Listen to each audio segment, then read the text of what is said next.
देश के सबसे बड़े medical entrance exam NEET paper leak मामले में अब हर दिन नए खुलासे हो रहे हैं और अब इस केस से जुड़ा एक ऐसा वीडियो सामने आया है जिसने पूरे मामले को और ज्यादा सनसनीखेज बना दिया है। वीडियो में दिखाई दे रहा शख्स कोई साधारण आदमी नहीं है, बल्कि वही शिवराज मोटेगांवकर है जिसे नीट पेपर लीक मामले में गिरफ्तार किया गया।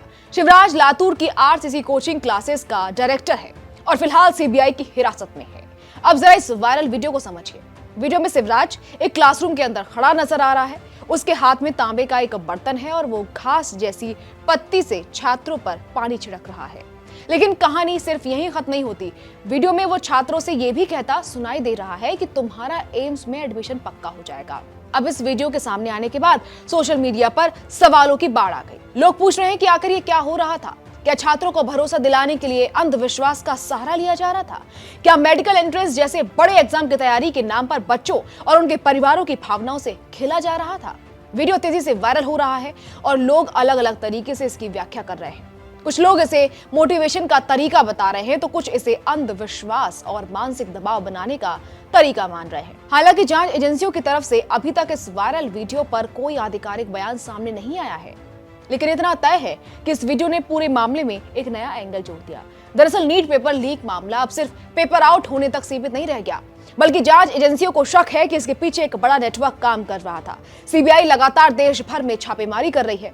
डॉक्टरों, शिक्षकों, छात्रों और अभिभावकों से पूछताछ हो रही है और अब जांच की कड़ियां महाराष्ट्र से लेकर कई दूसरे राज्यों तक पहुंच चुकी हैं। इसी बीच एक और बड़ा खुलासा हुआ। सीबीआई ने पुणे से गिरफ्तार फिजिक्स टीचर मनीषा हवलदार के घर पर भी छापेमारी की और यहां से जो जानकारी सामने आई उसने जांच एजेंसियों की चिंता और बढ़ा दी।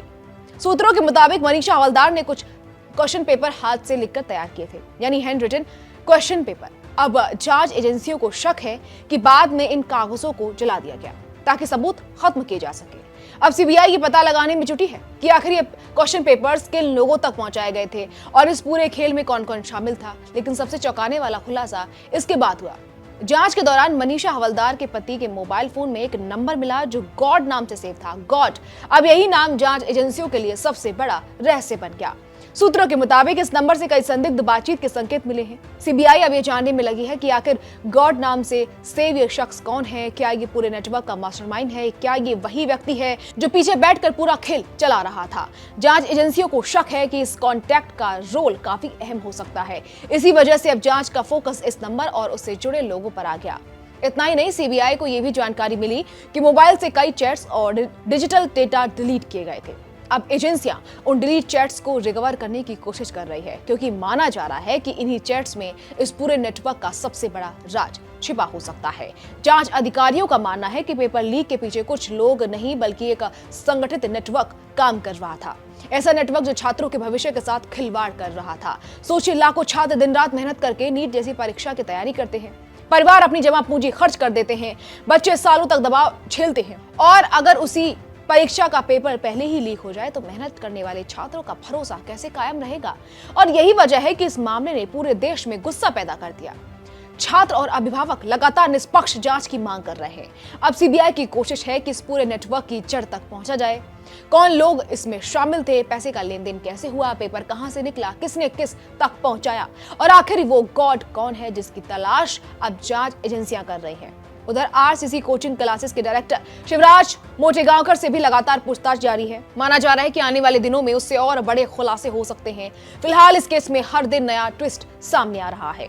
कभी वायरल वीडियो, कभी डिलीट चैट्स, कभी हैंड रिटन पेपर और अब गॉड नाम का रहस्यमयी कॉन्टैक्ट। यानी नीट पेपर लीक केस अब सिर्फ एक एग्जाम घोटाला नहीं रहा, बल्कि देश के एजुकेशन सिस्टम पर बड़ा सवाल बन चुका। अब सबकी नजर सीबीआई की जांच पर है, क्योंकि देश जानना चाहता है कि आखिर इस पूरे खेल का असली मास्टरमाइंड कौन है और क्या छात्रों के भविष्य से खिलवाड़ करने वालों पर सख्त कार्रवाई होगी या नहीं।